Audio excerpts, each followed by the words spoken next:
Hi, and welcome back to Live Well with Dr. Mel. I'm Melissa, licensed physical therapist and holistic health coach.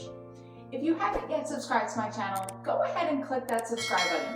You'll get access to all my free physical therapy tips and tricks. In this video, we're going to go over how to strengthen the pelvic floor. This is an area a lot of people don't focus on unless they have an issue. So I do recommend consulting your doctor. I am a physical therapist and I can help with strengthening the pelvic floor, but you have to be cleared by your doctor to start working on this. If you're ready, let's get started. So before giving you the exercises, I just want to give you a quick anatomy. The pelvic floor is composed of a group of muscles within the cavity called levator ani. They're fan-shaped muscles that hold between the pubis and the coccyx. So it's very important to strengthen this area before having a baby, because when you have a baby, it goes through this cavity, which can lead to damage to some of these muscles. Also, these muscles help control urination, defecation, as well as if you're a man having trouble with an erection or ejaculation, it could be due to weakness in the pelvic floor. Besides just getting damage from having a baby, you can also get weakness over time with age, leading to incontinence, which could be so troublesome. Not being able to hold your urine or bowels could make your life very, very difficult. So it's very important to strengthen this area, the pelvic floor muscles, so we don't have issues as we age. So remember, these muscles are really small intrinsic muscles. So you don't want to squeeze your thighs or your core when trying this. You're really putting your mind into these small muscles just within that canal. There's three components of these pelvic floor muscles. The muscles that prevent urination, the ones that prevent defecation, and then there's muscles in the middle. So let's first focus on the front area, holding in our urine. Very important to do it on the exhale, because our diaphragm, when it's relaxed, it will give us space for our pelvic floor to engage. On the inhale, it's going to be squishing the digestive tract and squishing our pelvic floor muscles. So you're going to inhale through your nose for 4, 3, 2, 1. Exhale through the nose for 4, 3, 2, 1. At the end of the exhale, holding your urine for 5, 4, 3, 2, 1. Beautiful job. I would recommend doing about 10 reps, 5-second holds for holding in your urine. And now we're going to try to hold in our bowels, so preventing defecation. So now we're not squeezing the front of the pelvic floor. Instead, we're squeezing the back of the pelvic floor. So let's try that. Breathe in through your nose for 4, 3, 2, 1. Out through the nose for 4, 3, 2, 1. At the end of the exhale, hold. Prevent defecation for 5, 4, 3, 2, 1. Beautiful. Again, I would do 10 reps, 5-second holds for the back side of your pelvic floor.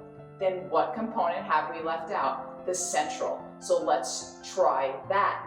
See if we can isolate, strengthen the muscles in the center of our pelvic floor. Try not to engage the core or the thighs. Really use those muscles in the central of the pelvis. So go ahead. In through your nose for 4, 3, 2, 1. Out through your nose for 4, 3, 2, 1.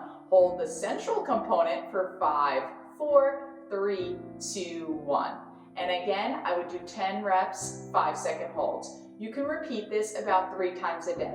You don't want to do it every hour or too much, because that can cause irritation in the pelvic floor. But 3 times spaced out, 10 reps, 5-second holds is very healthy. So you can also work on the pelvic floor from a laying down position. Like I said, I recommend doing it 3 times a day. So you can do it in the chair during the day, and you can do it laying down at night or in the morning when you're just after waking up or before bed. So when you come to a laying down position, lay flat on your back. I don't want you scrunching the core or making a flat back. You're just laying naturally. You can use a block or a ball in between your legs, or even a pillow, whatever you have handy, just so you can engage the pelvic floor a little bit more with the support of your thigh muscles, because the thigh muscles do connect at the pelvic floor. So you're using the same concept we did earlier, but this time it may help you to imagine a clock. So the 6 o'clock is at the pubis and the 12 o'clock is at the navel, and you're imagining you're squeezing up from 6 to 12. So it's a small isometric contraction. You'll barely get any movement when working the pelvic floor, but you'll get that mind-body connection and you'll feel the little intrinsic muscles engaging. If it helps, squeeze the block to get a little bit more engagement from 6 to 12. I would hold that for 5 seconds, repeat it 10 times. Then imagine you're just squeezing 3 o'clock, just the left side of the pubis. Engage that by contracting for 5, 4, 3, 2, 1, and release. Repeat it 10 times at 3 o'clock, and then I would do 9 o'clock. So you're getting all components of the pelvic floor from 6 to 12, at 3, and then at 9. You can do 5-second holds, 10 reps of each. If you had surgery or on the left side, you may be a little weaker at 3 o'clock.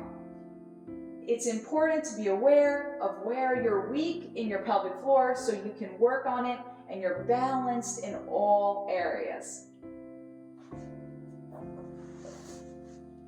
Well, I hope you enjoyed the content that I shared today.